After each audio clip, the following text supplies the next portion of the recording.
আজকে প্রতিতলা তো ফাঁকা ফাঁকা কে এক তো দেখতে পারতেছি না মরছে নাকি গেল কই সব কিরে তুই এখানে একা কেন তোর সব বান্ধবীরা কই এখানে আমার কোনো বান্ধবী নেই, আমার বান্ধবীরা সব ঢাকায়।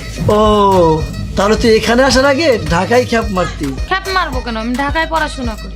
ও তাহলে তুই পড়াশোনার খরচ না চালাতে পেরে এখানে এসে খ্যাপ মারা শুরু করছিস যাক ভালোই হয়েছে আমার আবার নতুন মেয়ের প্রতি একটু রোগ চল যাবি নাকি তোকে অনেক টাকা দেবো আপনি আমাকে যেরকম ধরনের মেয়ে মনে করছেন আমি ওই ধরনের মেয়ে না।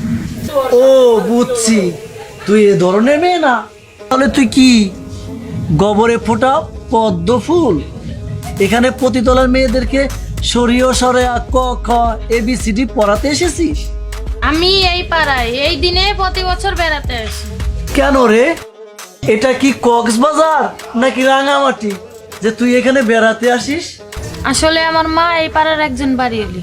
আজ থেকে 26 বছর আগে কয়েকজন পতিতা নিয়ে এই পাড়ার জন্ম হয়, সেই জন্য তো আমি ঢাকা থেকে প্রতি বছর এখানে আসি। কি প্রতিতলার জন্মদিন এইটা আবার কেমন অনুষ্ঠান জি, আজকে এই পাড়ার জন্মদিন। আপনি দেখতে পাচ্ছেন না কোনো গলিতে কোনো মেয়ে নাই।